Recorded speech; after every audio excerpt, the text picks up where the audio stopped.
Você que fica comigo, abra comigo em Mateus, capítulo de número 11. Evangelho segundo Mateus.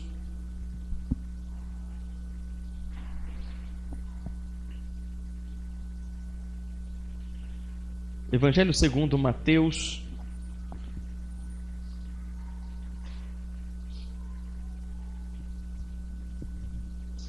Capítulo de número 11. Leremos dos versículos de 28 a 30, um texto bastante conhecido. Vamos meditar um pouquinho a respeito desse texto, para nós encerrarmos hoje então a nossa série. Começamos em fevereiro, no final de fevereiro. Mateus capítulo 11, versículos de 28 a 30.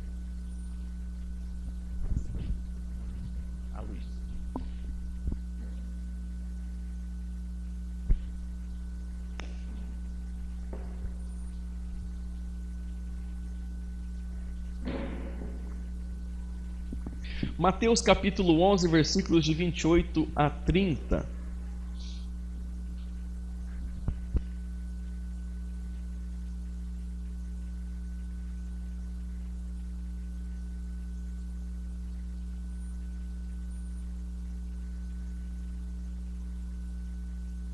Aqui, Mateus 11, de 28 a 30, diz o seguinte: Venham a mim todos vocês que estão cansados e sobrecarregados, e eu os aliviarei. Tomem sobre vocês o meu jugo e aprendam de mim, porque sou manso e humilde de coração, e vocês acharão descanso para a sua alma, porque o meu jugo é suave e o meu fardo é leve. Nós tivemos, na verdade, uma longa caminhada, ainda que tenha passado rápido nesses 3 meses, onde falamos sobre diversos assuntos, sobre do que é feita a nossa alma, o que significa a alma, então, biblicamente. E então passamos a tratar sobre ansiedade, sobre depressão, sobre esgotamento, sobre amargura, sobre perfeccionismo, sobre diversas situações que afetam a nossa alma e que nós então precisamos vencer através de Jesus, sermos curados, libertos, transformados na presença de Jesus. E hoje eu quero encerrar justamente apresentando o convite de Jesus para nós, para que a nossa alma encontre então verdadeiro descanso. Acredito que aquilo que pode ficar de mais evidente em todas essas mensagens que eu pude pregar é de que Jesus ele é suficiente, de que Jesus ele é o caminho, Jesus ele é a solução, Jesus ele é tudo o que eu e você precisamos. E nele nós encontramos aquilo que nem sequer o mundo, a ciência, as pessoas, a sua família, os bens podem oferecer. Portanto, nós precisamos então hoje, com muita humildade, com muita docilidade em nosso coração, ouvir o chamado de Jesus. Jesus nos chama para uma nova vida, para uma nova história. Eu quero então que eu e você juntos entendamos, vamos entender o chamado de Jesus para mim e para você. Aqui o texto em que nós temos de Mateus capítulo 11, Jesus havia acabado de pregar nas cidades dos seus discípulos. Ele havia selecionado, separado alguns discípulos e enviado esses discípulos de 2 em 2 para pregar nas próprias cidades, em várias cidades. E Jesus então se encarregou de pregar em cada cidade natal de cada um dos seus discípulos. Mas essas pessoas então rejeitaram Jesus. Essas cidades, essas comunidades e aldeias rejeitaram a mensagem de Jesus. E então Jesus, ele faz uma tripla pregação, vamos dizer assim. Ele começa condenando essas cidades que rejeitaram Jesus, que rejeitaram a sua palavra, dizendo: ai de ti, Corazim, ai de ti, Betsaida, ai de ti, Cafarnaum, porque foram cidades que rejeitaram totalmente a palavra de Jesus. Mas logo em seguida então Jesus fala de que tudo aquilo que ele está ensinando é presente de Deus, é um ato de revelação de Deus para um público selecionado. Jesus diz então, na presença de Deus, que estas grandes coisas do reino de Deus, os mistérios do reino dos céus, foram revelados aos pequeninos, aqueles que não têm entendimento, aqueles que não têm instrução, aqueles que são simples e humildes, não aquelas pessoas que têm diversas posições sociais, que são líderes, que têm status, que têm poder, mas Deus decidiu se revelar aos pequeninos e não aos sábios e entendidos. Então Jesus diz que somente alguém pode conhecer a Deus Pai por meio de Jesus Cristo, ou seja, por meio do Filho. E o Filho é quem decide então aqueles que vão conhecer o Pai. Nas próprias palavras de Jesus ele diz: ninguém pode conhecer o Filho a não ser o Pai, e ninguém pode conhecer o Pai a não ser o Filho, e aquele a quem o Filho o quiser revelar. Ou seja, Jesus mostra Deus para as pessoas, e é segundo a vontade de Jesus que nós conhecemos a Deus. Somente através de Jesus conhecemos o Pai. E é nesse contexto então que Jesus faz o seguinte convite, que na verdade é um chamado, uma convocação que deve ser levada em obediência. Jesus diz o seguinte: venham a mim vocês que estão cansados e sobrecarregados, e eu aliviarei vocês. Tomem sobre vocês o meu jugo e aprendam de mim, porque sou manso e humilde de coração. E Jesus termina dizendo: e achareis descanso para as vossas almas, porque o meu jugo é suave e o meu fardo é leve. Jesus faz um convite em tom de convocação. Ele está chamando aquelas pessoas para encontrar alívio, descanso e verdadeiro ensino na presença de Jesus. E Ele está chamando a cada um de nós também para essa experiência, para essa nova vida com Jesus. Por isso vamos entender melhor ao que Ele está nos chamando, qual é esse convite de Jesus para nós e o que nós vamos encontrar através desse convite. Primeiro, Jesus começa dizendo: venham a mim vocês que estão cansados e sobrecarregados, e eu vos aliviarei. Portanto, Jesus te chama para encontrar alívio em um Deus culpado. Eu vou explicar isso. Jesus te chama para encontrar alívio em um Deus que se fez culpado. Nós carregamos diversos pesos ao longo da nossa vida. Lidamos com caminhos difíceis que parecem não haver propósito, não haver sentido em nossa vida. Acumulamos cobranças, culpa, frustrações, fracassos e pecados que pesam sobre os nossos ombros. Mas este Jesus está nos dizendo que se nós formos até Ele, todo o peso nos será tirado. E como que esse peso então é tirado do meu e do seu ombro? Vá comigo a um texto que você bem conhece também, que é Isaías 53. Isaías 53. Livro do profeta Isaías, capítulo de número 53. Qual é o convite que Jesus está fazendo para nós aqui? Nós temos um peso, nós temos um fardo, algo que está sobre os nossos ombros. E como é que Jesus tira esse peso de nós? Diz o seguinte, Isaías 53, versículos 4 e 5. Certamente Ele tomou sobre si as nossas enfermidades e as nossas dores levou sobre si. E nós o considerávamos como aflito, ferido de Deus e oprimido. Mas Ele foi traspassado por causa das nossas transgressões e esmagado por causa das nossas iniquidades. O castigo que nos traz a paz estava sobre Ele, e pelas suas feridas fomos sarados.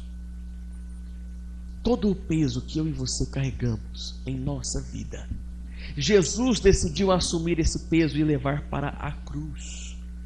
Portanto, toda a culpa, todo o fracasso, todo o erro, todo o fardo sobre a sua vida, Jesus Cristo decidiu tomar sobre os próprios ombros, assumir o seu lugar para tornar a sua vida, os seus ombros, mais leves. Ou seja, Jesus levou para a cruz toda a culpa do seu pecado, todo o castigo e condenação dos seus erros, todo o peso da sua ansiedade, todo o peso da sua depressão, todo o peso do seu esgotamento, todo o peso da sua ira ou da sua amargura, toda a sua culpa pelo passado, tudo aquilo que traz peso sobre você, Jesus decidiu levar para a cruz sobre os próprios ombros. Deus Filho, Jesus Cristo, mesmo sendo santo, mesmo sendo puro, Ele ainda assim se fez culpado no seu lugar. Portanto, nós temos o convite de um Deus que se fez culpado em seu lugar. Ele assumiu o seu fardo, assumiu a sua culpa, assumiu a sua condenação na cruz. Sim, Deus nunca errou, nunca falhou, nunca fracassou e nunca mentiu, mas ainda assim se fez culpado pelos seus pecados, pelo seu fracasso, pelas suas falhas e fracassos. Ele levou nos próprios ombros. Por isso então ele pode dizer: venham até mim e eu aliviarei o seu peso. Jesus alivia você, tirando o peso de você e colocando sobre ele mesmo, levando ele todo o peso da sua vida e da sua história na cruz. É dessa maneira. Ele troca de lugar com você. Por essa razão, eu e você temos a liberdade que Paulo nos ordena em Filipenses capítulo 4. Vá comigo. Filipenses capítulo 4. Por essa razão, veja o que Paulo diz como orientação para mim e para você. Filipenses capítulo 4, versículo de número 6.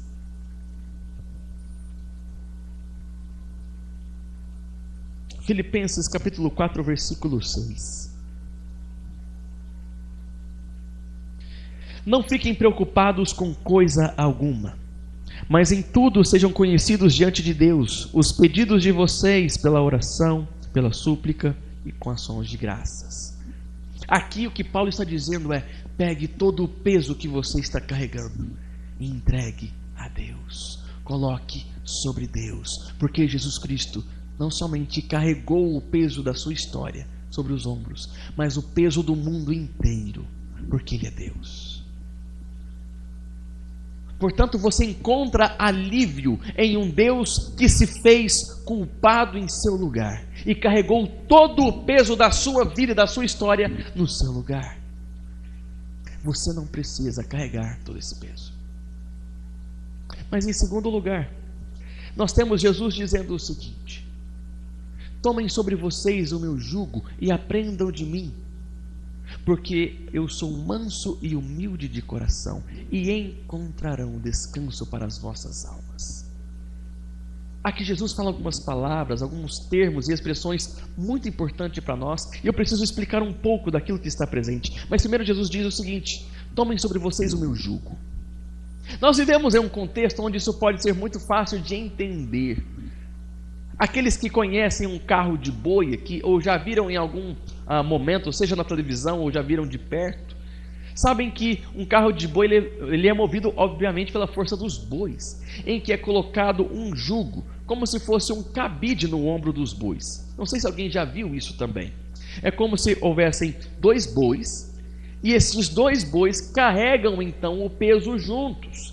Isso seria o jugo, que é essa forma de cabide que está nos ombros dos bois. Então os dois bois precisam levar o peso juntos.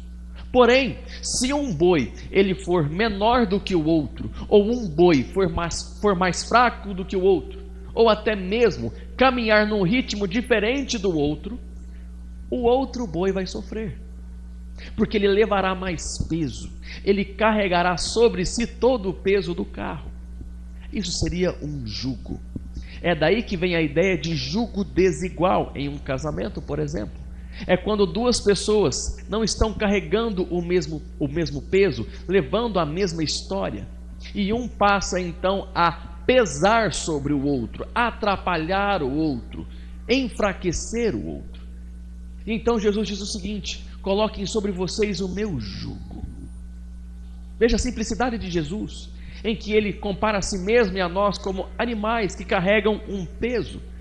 Mas há uma lógica no jugo, porque se o jugo ele é igual, se o jugo ele é proporcional, os dois bois conseguem carregar o peso de maneira leve, porque um contribui para o outro, e eles traçam uma caminhada juntos.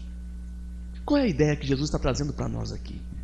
É a ideia de um Deus presente, de um Deus que caminha ao seu lado. Quando ele diz, tomem sobre vocês o meu jugo, ele está dizendo, vamos caminhar juntos. Eu quero mencionar uma história que Deus fala isso no Antigo Testamento. Vá comigo para Êxodo capítulo 33. Êxodo capítulo 33. Não é a primeira vez que Deus faz essa proposta. Êxodo 33, versículo de número 14. Aqui nesse contexto, Moisés está conduzindo o povo no deserto rumo a Canaã, a terra prometida. Mas Moisés, como diversas vezes, sente o peso da sua liderança, sente o peso da sua função, do seu chamado de liderar o povo até Canaã. E então Moisés sente a necessidade de ter apoio, de ter alguém que caminhe junto com ele. E então Moisés diz o seguinte no versículo 12, veja comigo a partir do versículo 12. Moisés disse ao Senhor, eis que me dizes para conduzir este povo, mas não me disseste quem enviarás comigo. Ou seja, ele está sentindo falta de alguém para ajudá-lo. Disseste, eu conheço você pelo nome e você alcançou favor diante de mim. Agora, se alcancei favor diante de ti, peço que me faça saber nesse momento o teu caminho, para que eu te conheça e obtenha favor diante de ti. Lembra-te que essa nação é o teu povo. Veja a resposta de Deus. A minha presença irá com você e eu lhe darei descanso. Isso não faz lembrar das palavras de Jesus? Vamos caminhar juntos e você encontrará descanso. Deus disse para Moisés, eu estarei junto de você, ao seu lado, e você encontrará descanso. Antes de entendermos melhor a ideia do descanso, precisamos entender e enfatizar esta verdade. Jesus está nos chamando então para encontrar compaixão em um Deus presente, em um Deus que caminha ao nosso lado, em um Deus que se faz presente em nosso dia a dia e também nos entende em nossos dilemas, em nossas provações, em nossa história. Deus não está longe, Deus não está distante, Ele está junto de você em todo o tempo. Ele está convidando você, chamando você para caminhar junto. Vamos caminhar juntos. Eu carrego o seu peso junto com você. Você não precisa caminhar sozinho, você não precisa viver sozinho, você não precisa perseverar na vida cristã sozinho. Jesus está com você e se propõe a estar com você todos os dias, em todos os momentos. Não é isso que ele diz em Mateus 28:20? Eis que eu estou com vocês até o fim dos tempos. É uma promessa de Jesus. A história que Deus propõe para você, que Jesus propõe para você, não é uma história solitária. É uma história onde você pode contar com a presença de Jesus em todo o tempo. Você como marido, esposa, como pai, como filho, como mãe, como trabalhador, como ministro, como servo de Deus, em qualquer situação e momento da sua vida, você pode contar com a presença de Jesus, porque Ele promete. Vamos caminhar juntos, vamos andar juntos. O quão reconfortante é isso, o quão encorajador é isso, saber que estamos sempre acompanhados, sempre vigiados, sempre cuidados pela presença de Jesus. Talvez você tenha chegado aqui muitas vezes, em muitos momentos, sozinho, mas não precisa continuar sozinho. Jesus te chama então para encontrar compaixão em um Deus presente, que caminha junto com você. E então Jesus diz o seguinte: tomem sobre vocês o meu jugo e aprendam de mim, porque sou manso e humilde de coração, e encontrareis descanso. Vamos explicar duas verdades aqui, vamos entender duas verdades maravilhosas. Primeiro, sobre o caráter de Deus, de Jesus. Ele está dizendo: eu sou manso e humilde de coração. Isso é maravilhoso de perceber. Primeiro, manso ou mansidão não é aquilo que nós usamos no nosso cotidiano ou na nossa cultura. Geralmente dizemos que um homem ou uma pessoa mansa é uma pessoa até frouxa, uma pessoa que aceita tudo sem retrucar. Mas não é esse significado que a palavra de Deus tem aqui. Não é esse significado que Jesus está dizendo. Esta mansidão é a capacidade de seguir perseverando, de ter domínio próprio nas piores situações possíveis. É a capacidade de continuar confiando em Deus apesar das provações, como também a capacidade de se desapegar das coisas desta vida. Então, praticamente, ser manso é ser desapegado a esta vida. Isto é uma pessoa mansa. E humilde é aquilo que você já sabemos, é aquele que é ensinável. Agora, pasme. Vá comigo para Salmo de número 25 primeiro. Veja a maravilha do que vamos entender aqui. Salmo de número 25, versículo 9. Não é a primeira vez que Deus fala a respeito de mansidão e humildade. Salmo 25, versículo 9. Veja qual é a postura de Deus para aqueles que são mansos e humildes. Salmo 25, versículo 9.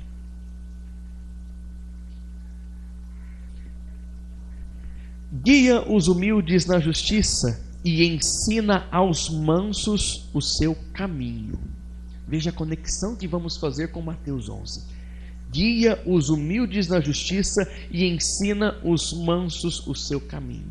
Guiar e ensinar. Não é isso que Jesus fala em Mateus 11? Aprendam de mim. Então, Deus é aquele que ensina o humilde e o manso. E Jesus está chamando você para aprender. A mesma ideia do Salmo 25 aqui. Só que agora, o ensino de Jesus parte dele mesmo. Por quê? Vá comigo agora para Hebreus capítulo 5. Hebreus capítulo de número 5.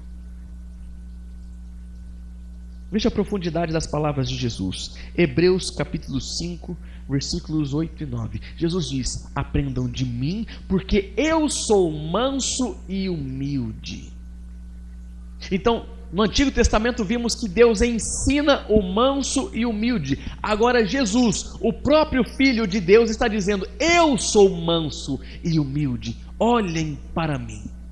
Então nós temos Hebreus capítulo 5, versículos 8 e 9.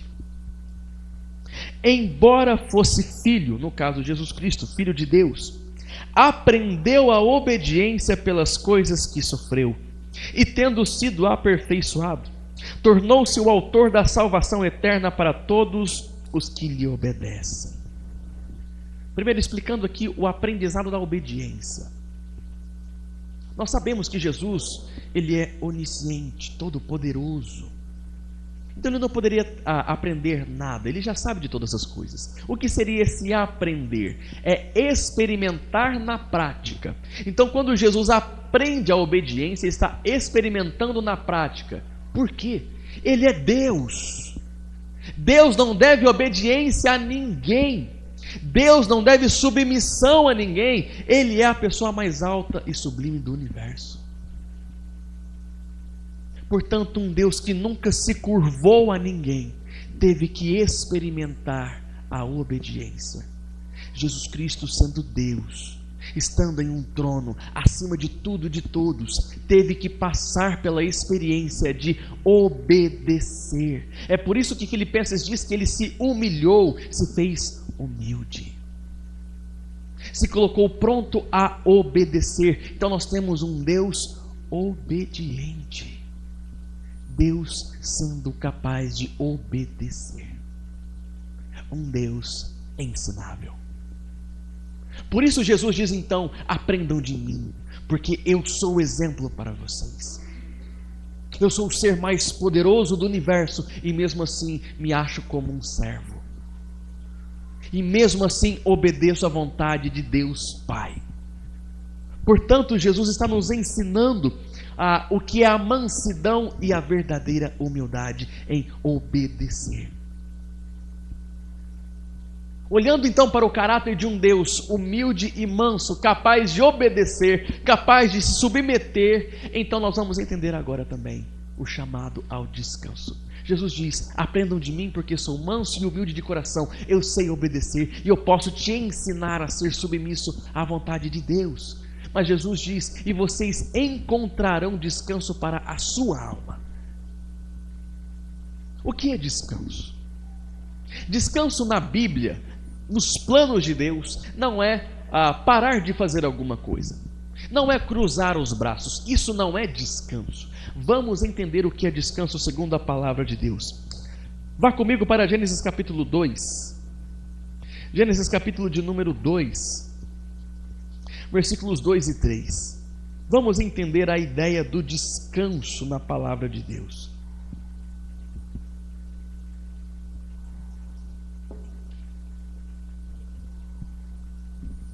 Gênesis 2, versículos de 2 a 3.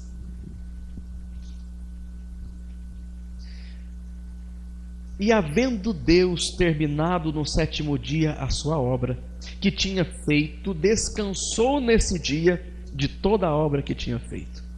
E Deus abençoou o sétimo dia e o santificou, porque nele descansou de toda a obra que como Criador tinha feito. Aqui nós temos a primeira vez que é mencionado descanso, e Shabat seria isso, sábado, né?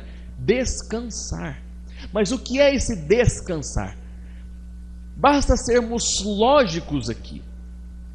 No momento em que Deus terminou a sua obra, e então veio o sétimo dia, Deus não parou de agir. Deus continua agindo e operando até os dias de hoje. Então esse descanso da parte de Deus, de forma alguma é cruzar os braços. Deus continua trabalhando, como o próprio Jesus diz: se o meu Pai trabalha, eu trabalho até agora. Então Deus está atuando. O que seria esse descanso que Deus está falando? Descanso não é sentar, cruzar os braços e nada fazer. O descanso de Deus é desfrutar de prazer e paz. Desfrutar de prazer e paz. Aqui Deus descansou da sua obra como Criador. Deus organizou o caos. Deus deu propósito a tudo que existia. E ao terminar todo o seu trabalho, Deus então passou a desfrutar, a se alegrar em tudo aquilo que havia feito, porque tudo estava em perfeita ordem e paz. Portanto, descansar é desfrutar, é ter prazer, desfrutar de paz e satisfação. É por isso que Deus então ele chama o povo de Israel para descansar. Vá comigo agora para Hebreus capítulo 4. Novo Testamento, Hebreus capítulo 4. Entenda a ideia de descanso a qual Deus nos chama, nos convida. Novo Testamento, carta aos Hebreus, capítulo de número 4. E vamos ler dos versículos de 9 a 11.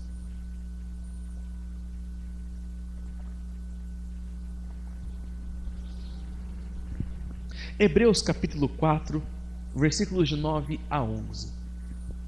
Veja que Deus havia chamado o povo de Israel para sair do Egito e ir para Canaã. E Deus chamava então esse momento, essa fase, vamos dizer assim, de tomar posse da terra de Canaã como um momento de descanso.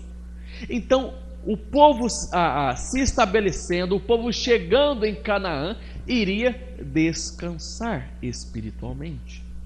Veja o que diz, então, Hebreus capítulo 4, versículos de 9 a 11. Portanto, resta um repouso sabático para o povo de Deus, Porque aquele que entrou no descanso de Deus, também ele mesmo descansou de suas obras, como Deus descansou das suas. Portanto, esforcemo-nos por entrar naquele descanso, a fim de que ninguém caia segundo aquele exemplo de desobediência. O que está sendo mencionado pelo autor de Hebreus? O povo de Israel falhou, boa parte do povo falhou em chegar na terra de Canaã.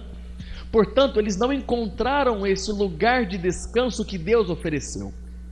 Mas esse lugar de descanso era Canaã, a Palestina que nós temos hoje, onde eles trabalhariam, onde eles construiriam casas, onde eles teriam exércitos, onde eles construiriam famílias.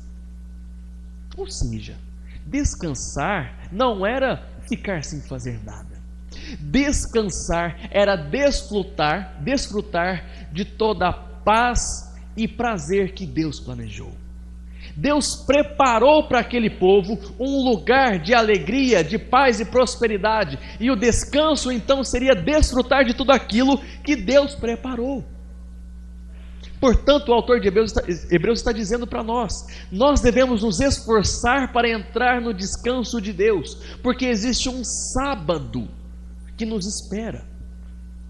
Não é esse sábado que foi ontem, não é o próximo sábado que chegará.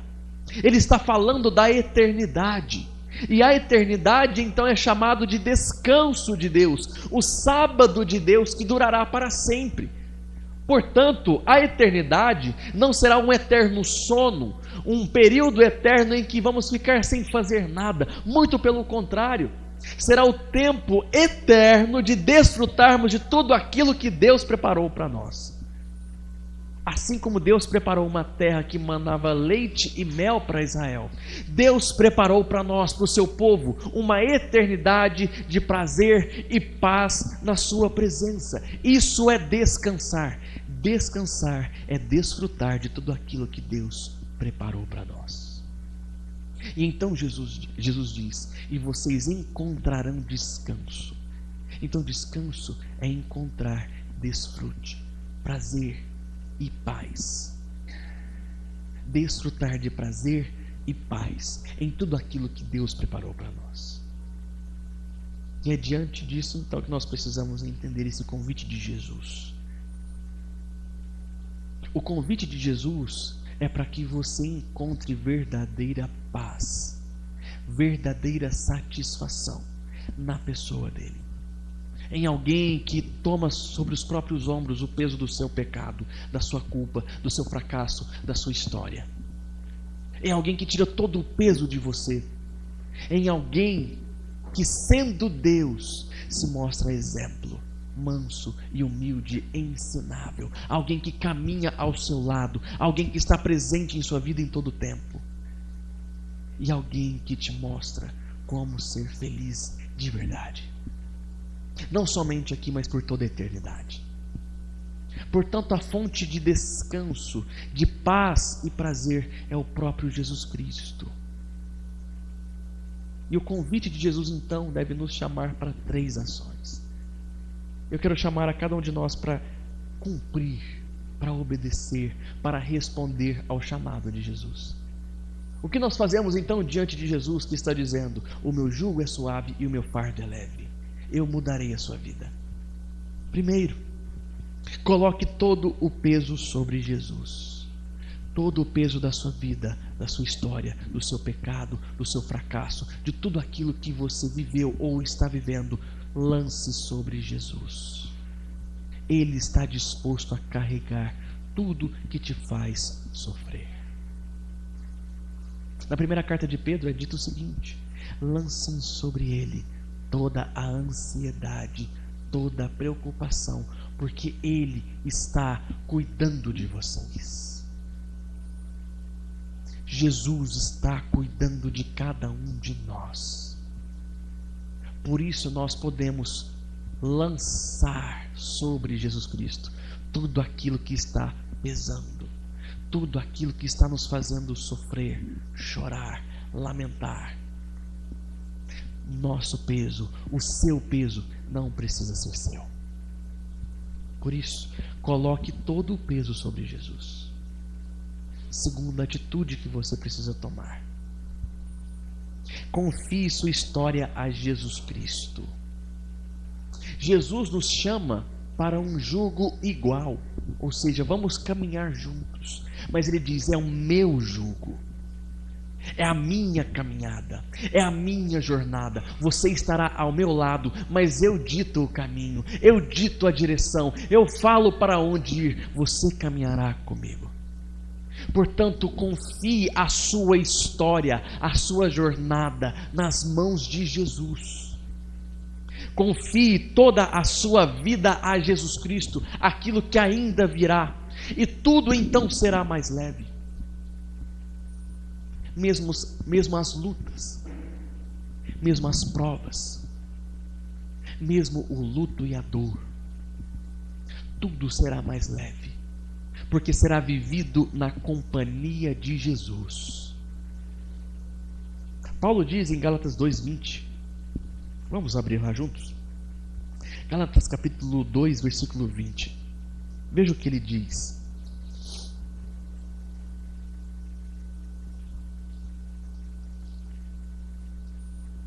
Gálatas capítulo 2, versículo 20.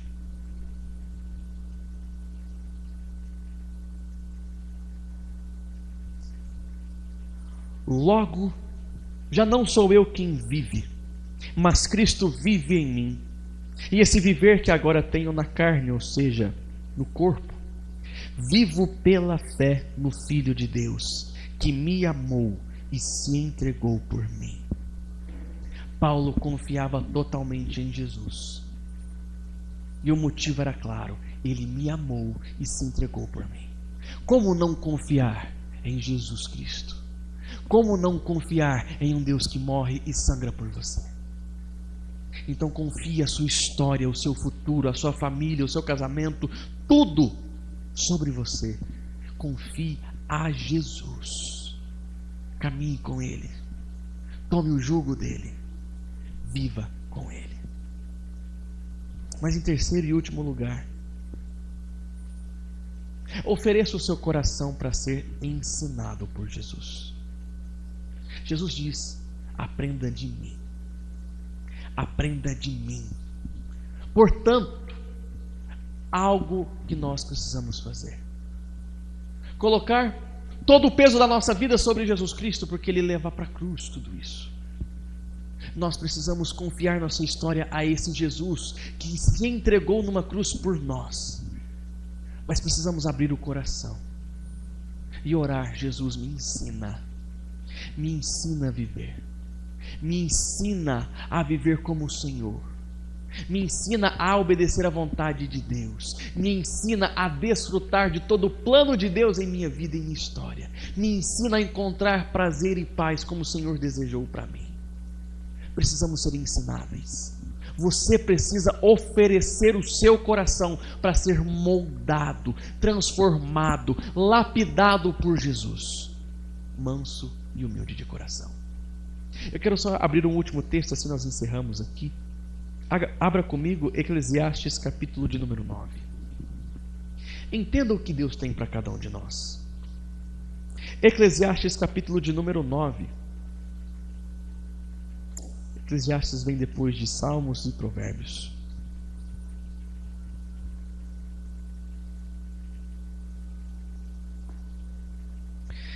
Eclesiastes capítulo 9.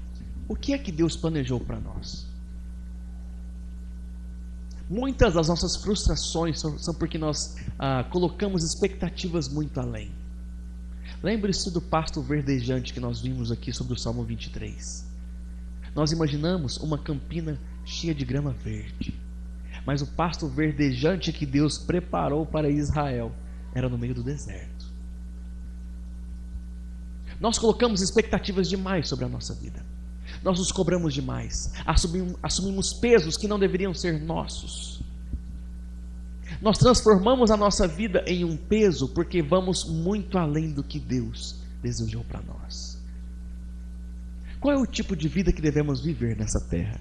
Eclesiastes capítulo 9, versículos de 7 a 10. Veja o que Deus diz para você, para que a sua vida seja leve e você desfrute de descanso.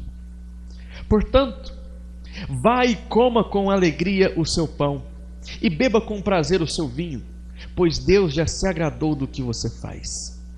Que as suas vestes sejam sempre brancas, e que nunca falte óleo sobre a sua cabeça. Aproveite a vida com a mulher que você ama, todos os dias dessa vida fugaz que Deus lhe deu debaixo do sol, porque esta é a parte que lhe cabe nesta vida, pelo trabalho com que você se afadigou debaixo do sol. Tudo que vier às suas mãos para fazer, faça-o conforme as suas forças, porque na sepultura, que é para onde você vai, não há obra, nem projetos, nem conhecimento, nem sabedoria alguma. Nós precisamos aprender a viver.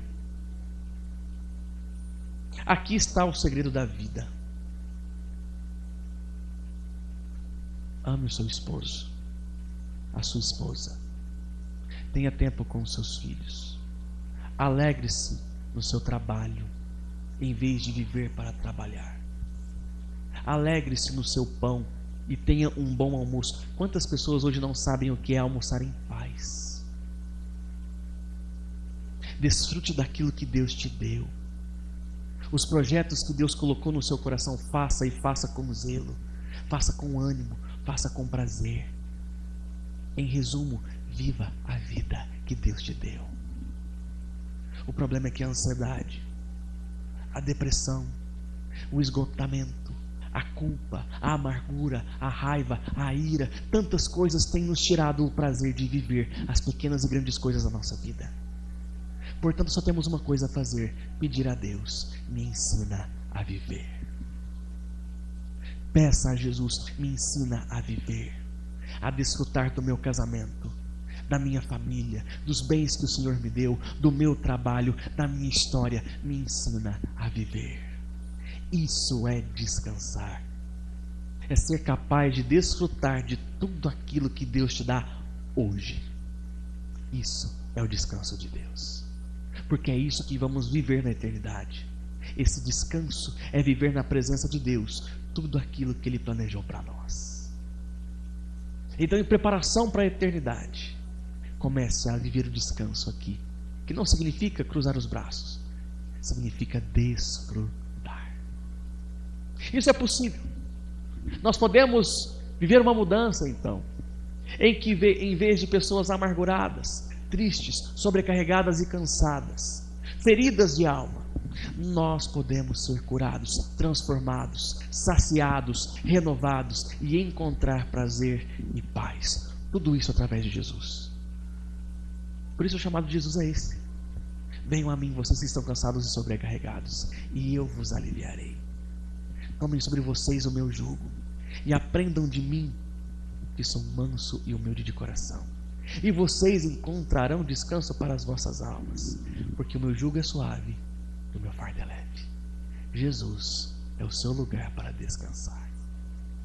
Vamos orar? Deus bondoso e maravilhoso, obrigado por esta noite, obrigado por este culto, e obrigado por tudo que o Senhor nos deu. Nós queremos pedir perdão, ó Deus, porque temos colocado nossas expectativas e esperanças nos lugares errados. Temos sofrido por coisas que não deveríamos sofrer. Mas queremos, ó Deus, vivenciar essa transformação, desfrutar desse prazer e paz que o Senhor nos oferece através de Jesus. Por isso nos ensina através deste Deus manso e humilde, deste Deus obediente e ensinável, deste Deus que leva o nosso peso, leva o nosso fardo, para que sejamos aliviados. Deus nos leva a desfrutar do verdadeiro descanso, desfrutar do nosso casamento, desfrutar da nossa família, desfrutar dos nossos bens, desfrutar dos nossos recursos, desfrutar dos nossos sonhos, do nosso trabalho, dos nossos projetos, mas tudo em temor e gratidão ao Senhor, entendendo que tudo vem do alto para a nossa alegria. Dá-nos, ó Deus, então, a capacidade de aprender a desfrutar de tudo aquilo que o Senhor planejou para nós. É assim que nós oramos, meu Pai, para que a nossa alma seja livre de todo o peso e encontre em Jesus o verdadeiro lugar para descansar. É em nome de Jesus que nós oramos, meu Pai. Amém. Louvado seja Deus.